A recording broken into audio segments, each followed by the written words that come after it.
Welcome back to the Executioner and Our Way of Life Anime Review, episode number 4. This one I was gonna do one on one, but I figured though, why not just do the same video? Yeah, this one I'm doing the final episode of the Execution Way of Life, and I'm also giving my final thoughts on the season per se. I think, as far as I can tell, I think they did renew it for another season. I think they did. I don't think they did, no, but yeah, they did not renew it for another season. I mean, there's anything that says another season, I'll get to more on that. So, in this final episode, well, one thing I forgot to mention, there was the thing that Minnow used to recharge her scripture or ether was to connect the Earth ether to the Heaven ether to hopefully set up Pandemonium. That's her name, Pandemonium, because I heard this episode. So that kind of worked, and then she turned into a giant human centipede. Yes, seriously. And Minnow and the princess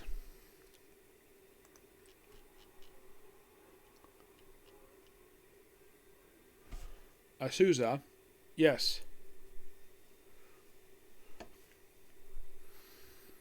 Yeah. So yeah. So at one point, the centipede separates and has many limbs into the city. So the princess herself goes out to deal with it. And then after a while, Minnow loses her scripture and has her knife eaten by one of the pieces. And then, of course, the princess throws her sword at them as her way to help them. So while she apparently can deal with it thanks to her brute strength dealing with those pieces. And then, of course, Akari shows up. I keep calling her like Aki, but it's Akari. My mistake about that. It just, well, going through 5 episodes, I might misremember her name. So she goes out, and of course, she deals with him, basically doing finger gun, finger gun, finger gun. Yep. It's like basically that this ability is ripped off from Yu Hakusho. I am not kidding about that. They seriously ripped this off Yu Hakusho. You know, energy from your frickin' finger and firing it at at these creatures. And eventually she meets up with Minnow, and of course she figures out a way to combine her ether to form this gigantic, use the flames in this giant version, slice her in half, effectively eliminating her, but not entirely. Because we see the Count's daughter, she's revived. And then we see that, we see a flashback. Oh, yeah, remember. Oh, yeah, she has a sister. It's possible that Pandemonium, that's her name, that this might be her sister. And she's had to revive her thanks to using pieces from a couple lost ones. Yep, despite her clothes are still bloody, of course, they go off. And, of course, in the case of Minnow, she, of course, basically is, happy Momo is survived. Though she asks her basically, do the same thing before. Keep following, but keep a distance and don't let Akari know you exist. Same business before. She thanks the pastor for taking care of Momo, and of course, taking care of her stuff. Help her relive the city, of course. By the way, the pastor herself, there is a lady in here, trying to think of who it is. Because I did see who was voicing her.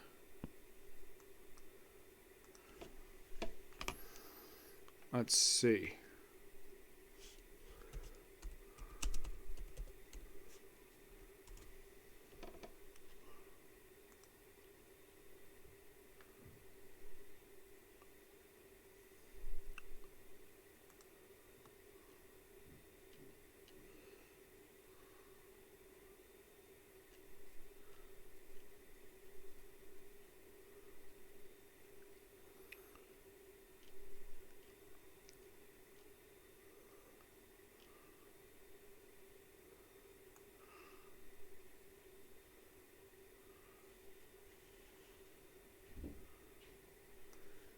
Yeah, I did notice one of the characters voiced by Kristen McGuire. Yes, I did notice in the credits. It's not listed on the Wikipedia site, but I did notice in the credits of the final episode that she voiced one of the characters who appeared in the show. Mm-hmm. Yep. Nice to see her again. So, basically, after all that's dealt with, then, of course, basically, we have it where Minnow and Akari do the first step out of necessity together. And let's see, but before we end this here, we do see Flare in present day.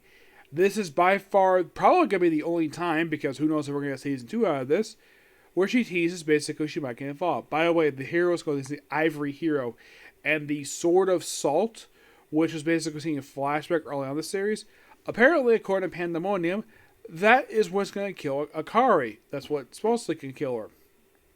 But who knows, to say the least. Yes, so it does have a nice ending to it. And so that's pretty much it when it comes to the final episode. As for my final thoughts on this particular series, for now, it's definitely a good anime. I thoroughly enjoy it. I think the characters are basically really interesting. I think it's kind of cool also. We have 4 female characters that we follow around those series. We have Momo, we have Akari, Minnow, and of course the princess. The princess doesn't really appear a lot in here, but she's a good recurring character.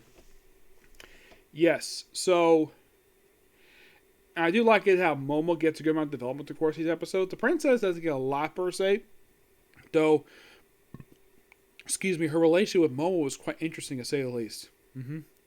Yeah, not to the point where these two are sleeping together, but it's like the scenes them basically drinking out of a bar. It's kind of like, wow, there's going to be something more happen here, but who knows? Yep. I have been reading the light novels for this particular series. I did read the second light novel before watching the last 6 episodes. Does the episodes follow the book? Not closely per se, but I think I do a normal thing with it, but it's still pretty good. I thoroughly enjoyed watching every episode, and I think JC Staff, yes, JC Staff. It's kind of weird though. I'm currently watching another series right now, which they're currently doing, is Orange Heroes Dungeon. And they're doing this show too, which is interesting to say the least. I did not expect basically to be doing 2 JC Staff shows at the same time. I did not expect that. It's kind of odd to say the least. Yeah, the fact that they'll be working on this one. And apparently also that at some point next year, they're going to be starting up basically No My Smartphone Season 2, which I am so looking forward to that one. Oh, yes, definitely. Yep. But as of right now, the series airing as of this moment is Orange Heroes Dungeon. This season started about a month after this show actually wrapped up, of course. Yes, there is one other show I'm interested in doing, but finding light novels thing is quite difficult to say the least. Yes, so when this show eventually wraps up the Orange Heroes Dungeon, I'm definitely looking forward to whenever it comes out in on my smartphone. Second quarter, probably about June-ish. Yep. But in the case of this series overall, it's good. Definitely really good. I do recommend people fans are basically fans of the isekai stuff. If you do like Yuri stuff, I do recommend checking this out because this is definitely a Yuri series. But here's the thing about this one. There is no kissing. There is no 2 women having sex. Nope, that's not here at all.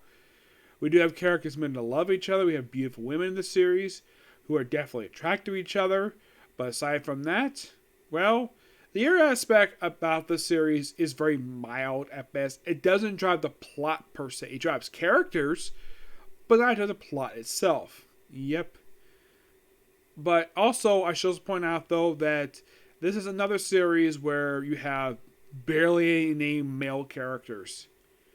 Yeah, I mean, can you think of actual one that appears in the series? Not really, no. That's the odd thing about this show. It's weird though, both this show and that time that While Killing Science Rangers Max Out, of course, that was an enjoyable show, except that my only slight problem with it is that there's no male characters. Just a bunch of ladies. I don't have a really big issue with it. It's only a minor issue at best, but I do like it when we have a bunch of women. Throw a guy in there, it'd be perfectly fine. In case this one, the only named male character we had the entire series was the character was killed off in the pilot episode. And that was it. You probably think, oh, is he the guy we're going to follow on? No, we're going to Smoking Hot Babe instead. Yeah. Now here's the thing. Don't blame JC Staff for that. Blame the original writer. That's basically the person you can blame for that one. It's just like the way it is with Goblin Slayer. You criticize the anime for having a rape scene. That is not their fault. They're adapting a freaking light novel. Okay? So, people who so hype on Goblin Slayer for its controversial opening, it's not their fault. It's the fault of the original writer. He wrote that damn scene and they adapted it for the anime. Yeah. But aside from that, basically, in the case of this one, that's pretty much it. Now, tomorrow, I'm going to resume watching Shurikenja. But first, 2 movies. But next video I'm going to do is going to be a comic corner. Yes, a comic corner. It's quite interesting, these two, okay? Next video. Bye.